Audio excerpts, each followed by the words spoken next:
Hey everybody, it's Odd Dustin. Welcome back into the Mosh Pit. I wanted to talk about a game called Devotion that was delisted twice and is finally back on sale after a whole lot of controversy and a lot of BS. You can finally pick it up and I'll let you know how, but if you go on to like this video, hit that like button. If you haven't already, hit subscribe so you can see when I post new videos. Alright, let's talk about Devotion.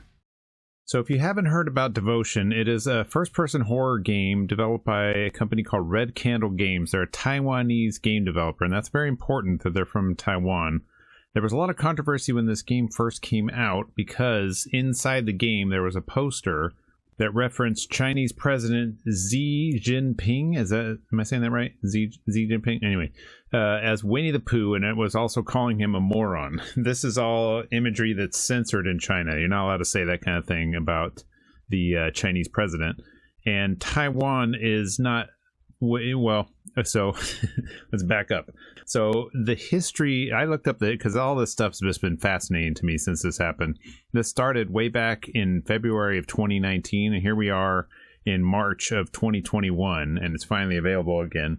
So they released the game. It was shown to have the poster in there. They said, oops, oh, we shouldn't have had that in there. QA didn't catch this. Sorry about that. And they pulled it. They never got to get it back up on Steam. And so there was a lot of controversy. And then the game came out, was supposed to come out, and it didn't actually come out. It was supposed to come out on GOG.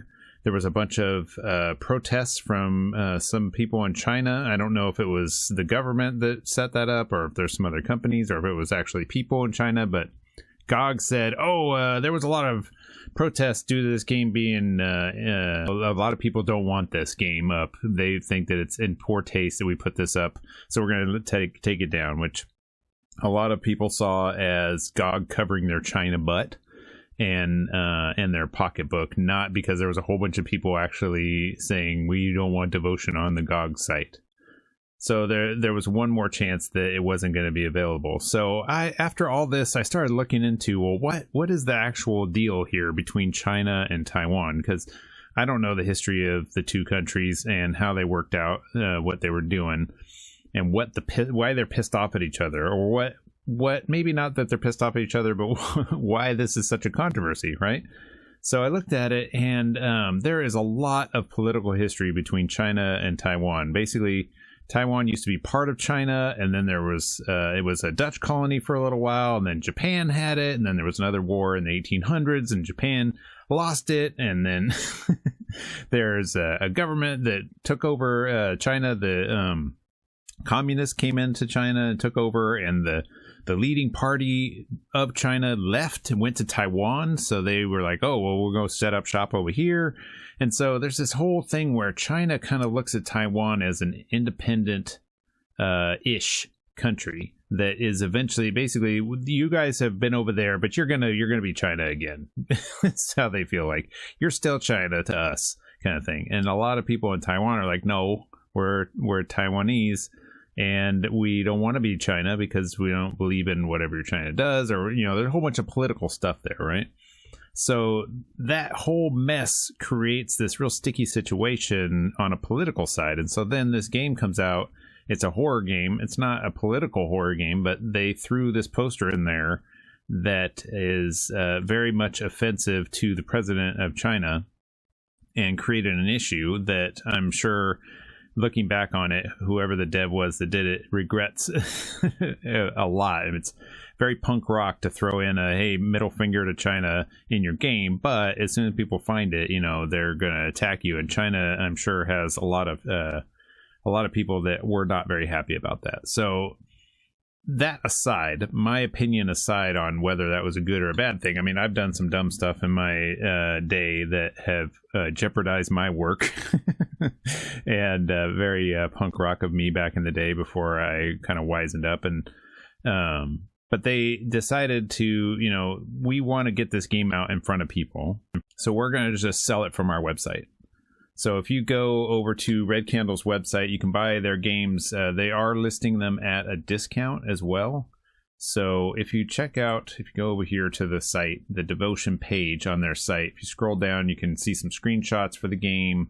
It'll tell a description of it. It'll say Devotion is a first-person atmospheric horror game depicting the life of a family shadowed by religious belief, Explore the 1980s Taiwan apartment complex lost in time, gradually shift into a hellish nightmare, and delve into the vows each member of the family has made and witness their devotion. So, sounds intriguing to me. Currently, you can pick up this game. I've already picked it up, so I've downloaded it for $16.99, or you can get the bundle, and the bundle has the original soundtrack, or you can get it with, here, we'll go over here to the homepage. So you can see the Detention plus Devotion. So the original game Detention, which you can get on Switch as well, but you can get both games here for $33.56, or you can get the Devotion bundle, which comes with the original soundtrack for $20.68, or you can just buy their old game Detention. Detention is kind of a side-scroller horror game, very interesting game. I played it on the Switch and enjoyed it. Very odd, and definitely it kind of had a Silent Hill kind of feel to it, I thought. But yeah, you can pick up the game pretty cheap. It's only $16.99, and it's full DRM. So when when you download it, it's just a zip file with the game. There's no installer. You just unzip it and play right out of that directory. I was a little confused when I was like, where's the installer for this thing? But then I ran it.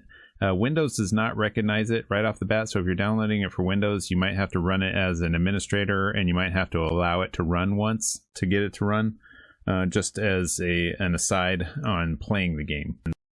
So I'm excited to finally start playing this game. I don't know if many other people have been following it. I hope so, because I heard really good things when it came out. A lot of people were saying, oh man, this is really great. I love horror games. And they were saying that this game is super creepy. Oh, you got to check it out. And then I go to download it and it's gone from Steam. So I'm really glad that it's back. I'm also glad that it's $16.99. I mean, that's a heck of a price for a good horror game. And I'm looking forward to playing it. What do you think? Are you going to play this game? Or are you going to go pick it up for $16.99? It's only available on PC right now, so unfortunately that's the only place you can play it. Hopefully in the future they get something together where they can put it up on the consoles or on Switch, and other people will get a chance to play it. But it is available now, even throughout all the controversy that they had previously. So I think that's a good thing. I'm going to support these developers, and hopefully you will as well. Thanks for watching, everybody. I will see you in the next video where we talk about horror, video games, all kinds of goofy stuff on this channel, and I really appreciate you guys coming around. Have a good one. See you in the next one.